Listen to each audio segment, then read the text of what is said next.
तो आज हम एंटोनी का जागरण, शक्ति और परिवार के कुछ हिस्सों पर बात कर रहे हैं।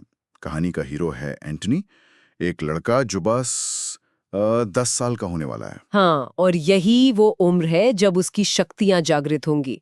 कहानी की शुरुआत भी सुबह से होती है, एंटनी के जागने से। अच्छा, 10वां जन्मदिन करीब है और आज उसके पिता और दादा दादी भी आ रहे हैं, है ना? बिल्कुल। और एक चीज है, उसने पिछले 5 साल 5 साल से बिना किसी हथियार के सिर्फ अपने शरीर को ट्रेन किया है। रोज कसरत, गार्ड्स और मेड्स के साथ प्रैक्टिस।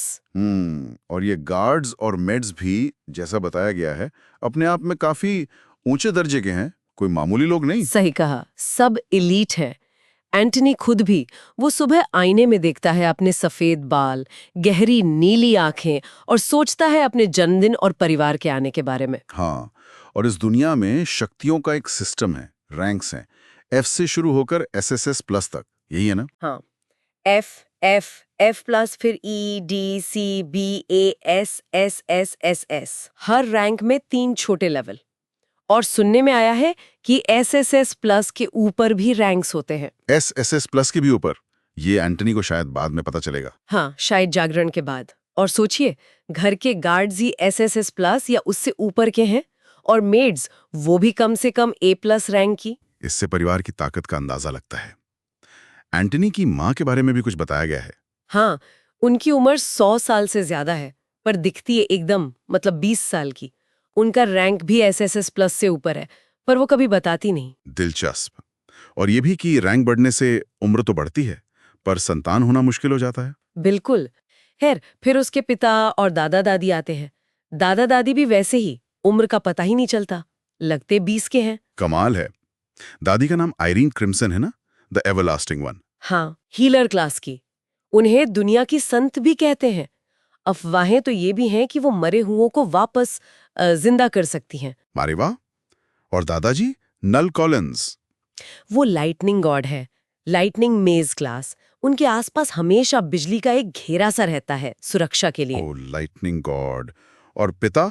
नल माइकल, वो द स्वॉर्ड सेंट हैं, स्वॉर्ड्समैन क्लास। हाँ, और उनके बारे में कहते हैं कि वो अपनी तलवार से स्थान और समय को भी काट सकते हैं। बाप रे, ये तो सच में असाधारण परिवार है। एंटनी को ये सब बातें अपनी माँ या गार्ड्स वगैरह से ही पता चली हैं गपशप में? हाँ, बिल्कुल। वो सोचता भी है कि बाकी 5 बड़े परिवार भी शायद शायद इतने ही शक्तिशाली होंगे। फिर रात के खाने का जिक्र आता है, जब उससे पूछते हैं कि वो क्या बनना चाहेगा, कौन सी क्लास जगाना चाहेगा। और उसका जवाब बड़ा इंटरेस्टिंग है।